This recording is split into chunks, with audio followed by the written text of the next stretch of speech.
What up, everybody? It's iPad here today. Gonna get you started with the different workflows you can use with Scalar 2 for iPad and Beatmaker 3.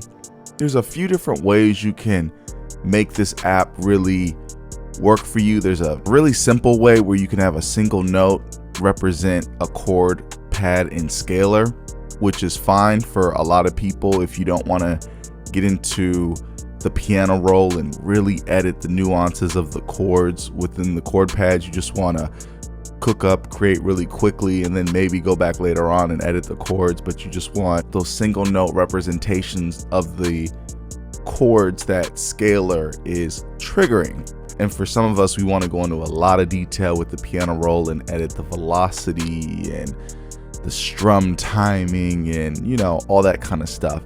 So I'm going to show you a few different methods to use Scalar with Beatmaker 3, and hopefully this will be easy for you to follow.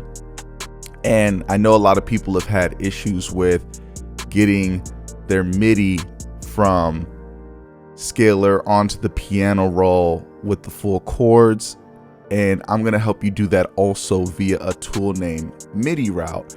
So I know a lot of people have had complications with using Midi Route and Beatmaker 3, so I'm gonna get you all set with that as well. So stay tuned. If you enjoy this video, please be sure to hit the like button, as well as the subscribe button and the notification bell so that you don't miss out on the latest news, tips, tricks, sales, beats, reviews, updates, and more. And be sure to join our community in the Discord, which I'll have pinned in the comment section as well as the description, where we've got a whole community full of people who use iOS hardware and desktop, and they're always there to help troubleshoot things and try out new rigs. So if you're into iOS music or music production in general, it's definitely a cool community to be a part of.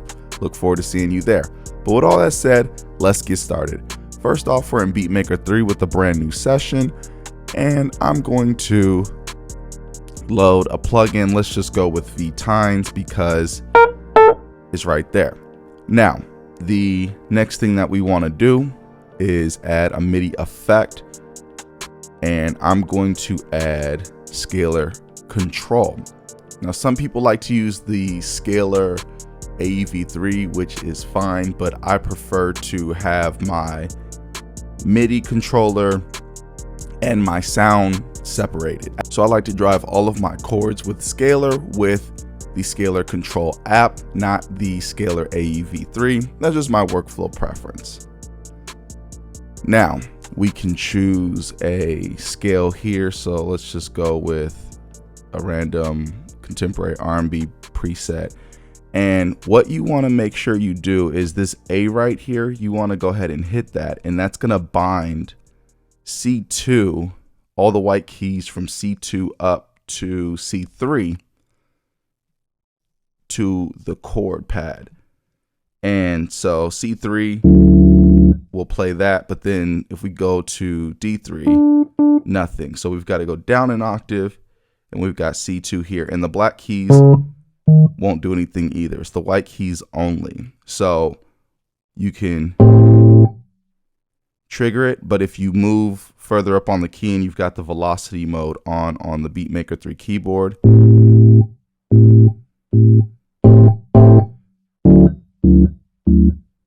it responds to the velocity also. Now, with this MIDI binding, you could have a MIDI controller hooked up. So say you got an X key Air or whatever else, and you want to trigger it that way, you can do that also. But I prefer to just show the on-screen method since a lot of us are just going to be using the iPad by itself. But the normal way you would go about using Scalar for a lot of people, even on desktop, I see this done a lot, is you would simply just record and then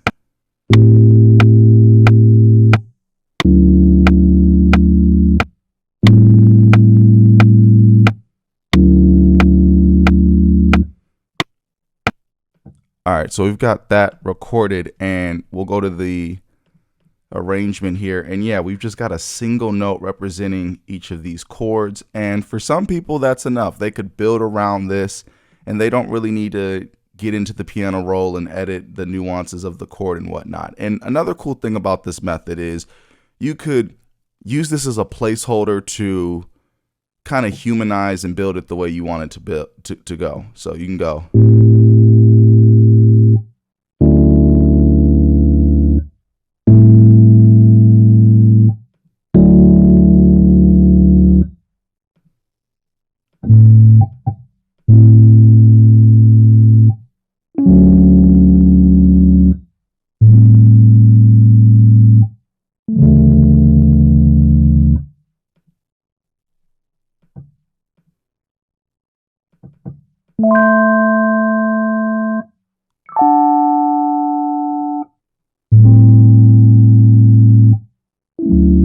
So that's just an example of basically how you could go through and experiment with the different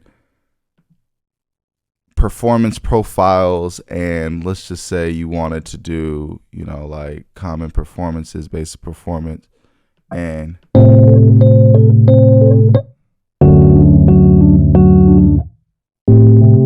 so this would allow you to audition the different performance modes of what you've got going on before you commit the entire chord sequence to the piano roll. You might say, you know what, I kind of like the feel of, you know, this vibe, but I want to try the performance modes and see, you know, what else it might add that I wouldn't naturally do. So this is a good time to demo that kind of stuff out.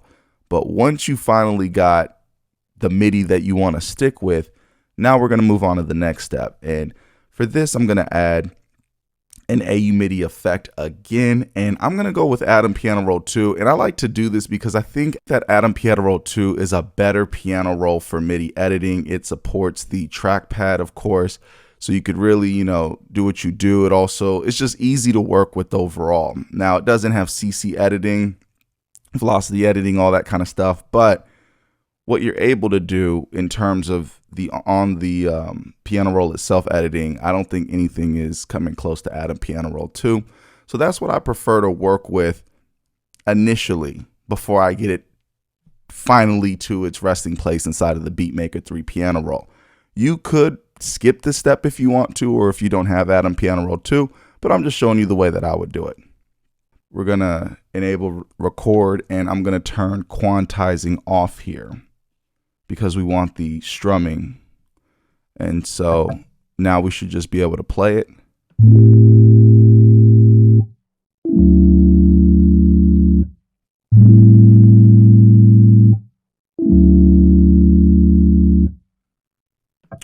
All right, so we're gonna make this 4 bars, turn record off, and I could throw this away, but I'll just move it out of my way just in case I want to go back to it for whatever reason if something didn't come out right. So now let's demo what we've recorded inside of Atom.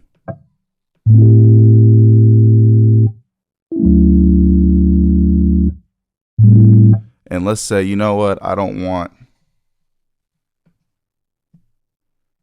it to just stop so abruptly. I want the chord to carry on the entire length until it gets to the next chord.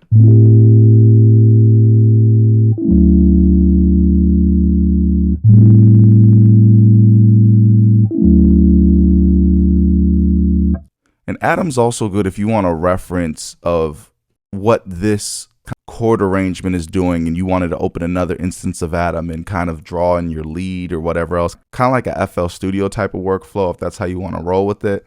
So it's always good to kind of put Atom in the middle of this because it'll, you know, I think really help out your productions to understand what's going on. It's not just these chords over here that are a mystery, especially because I know a lot of us who are using Scalar probably aren't the most sophisticated music theory, chord knowledge, inversion knowing type of people. Some of us are, but a lot of us are going to be using Scalar as a personal cheat code. So in my opinion, it's good to have Atom there as a center point, linking the Scalar chord pads to the rest of the elements that you're going to be adding into your track.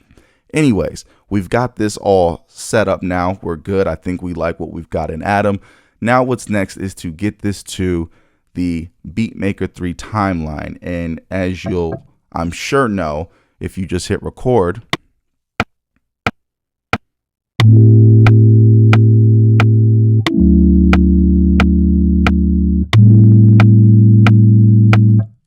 you get nothing. So now you could go ahead and export this via the export MIDI button here, and then you could import it back into Beatmaker 3, but Beatmaker 3 does not really support drag and drop. So you will be going into Beatmaker 3's file system, and that's cool if this is like a thing you're doing once in a while, but after a long time of doing this or doing this on multiple tracks, trying to export, like if in a track like this, let's imagine I got 8 atoms running and I'm going to export 8 atoms out and then import them back into Beatmaker 3. And let's just say I do 3 beats a day, right? That's 24 MIDI files that I'm having to manage every single day. It doesn't take long for that to just get crazy with the management and things to get lost, and it's just not the best way to work if you're regularly doing this workflow. So what we want to do is just simply record the MIDI from Atom Piano Roll 2 to the timeline. So what we're going to do that is get our tool MIDI route, and we're going to go show plugin, and destination, we want it to be on Beatmaker 3 channel 1. All right, so we've got that all set up. And now we're going to do MIDI setup, port all, and channel all. And we want to go into single channel mode here. And then we're going to add a new bank. And we're going to go to the MIDI setup of this new bank, and we're going to hit all right here. And we're also going to make sure that we are on channel 1 and single channel mode. So now let's go ahead and hit record and see if our Atom MIDI makes it to the timeline on bank B1.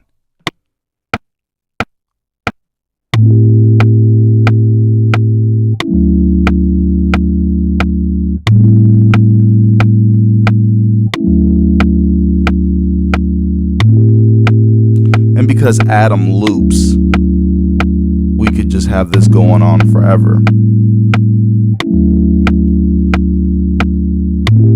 All right, so I've got my MIDI data here, but we've got a problem. It's here, it's not here, and we cannot drag it up. So the next thing that we want to do is enter, right now we're at the bank level, but we want to get down to the pad level. See, right here is the MIDI that's on the pad level. So we're going to hit the piano, then we can see, okay, it's brought it in properly. It's got all of our MIDI chord data there. But in order to bring it to the first bank, we want to come to this level of the pads here. Just hit copy, go back to song, and then we are going to open this up and let me go to this level here. Delete all of the prior MIDI that was there and make sure that we are on pad 1, and then we hit paste and everything is pasted, and then we hit the piano here, and there we are. Our MIDI data has been copied over perfectly with the strumming and everything. And now we can go on a pattern MIDI and change our note velocity and whatever else we want to change, but we are all set up. So now what we want to do is go to the MIDI effects, and we'll just disable everything here because there's no reason to have it running. I don't like to delete stuff, so I just go ahead and turn the power off to it, bypass it, and let's see if we're good.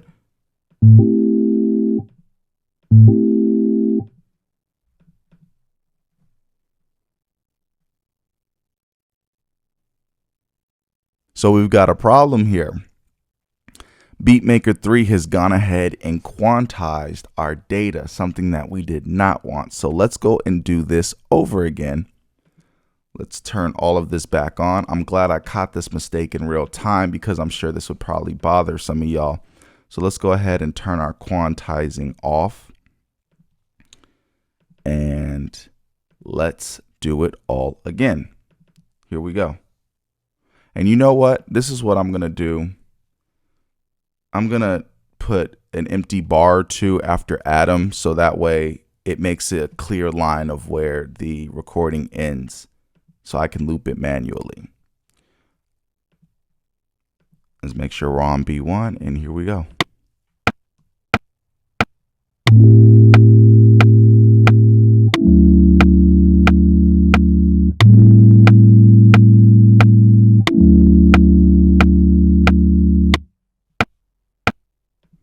All right, so there we go. And let's go ahead and copy this data and let's come here, get back to the pad level.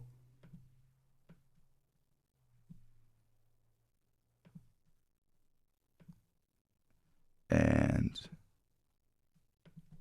let's play this back after we bypass all of our MIDI effects plugins.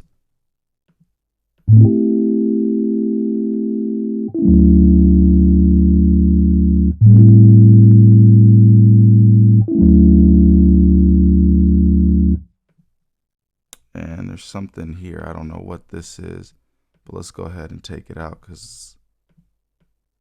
So you might have to do little things to just make sure that it brought everything over correctly, but usually there's really no issues and we're good.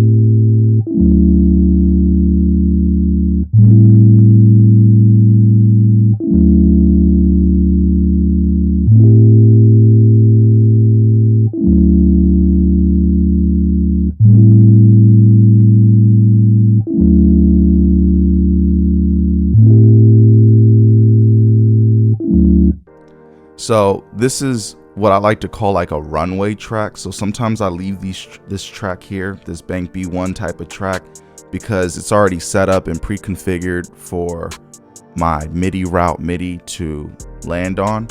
So something to keep in mind, you could build a template with this workflow and this MIDI configuration already pre-set up. And basically you just want port all, channel 1, single channel mode, coming from MIDI route, which will have destination Beatmaker 3, channel 1. And it's just that simple. And you could go, let's say you want a different runway tracks here for all of the MIDI to land on. You could probably go channel 1, channel 2, channel 3, all the way up to 16. So different ways you could implement this workflow, I'm sure, that are much more sophisticated, but start with the basics and then you can build it out to make it as complex as you want. But that is using Scalar 2 with Beatmaker 3.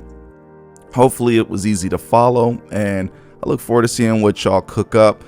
Post some of your work with Beatmaker 3 and Scalar in the comment section and let me know what you think in the comment section as well. I'd love to check some of y'all work out.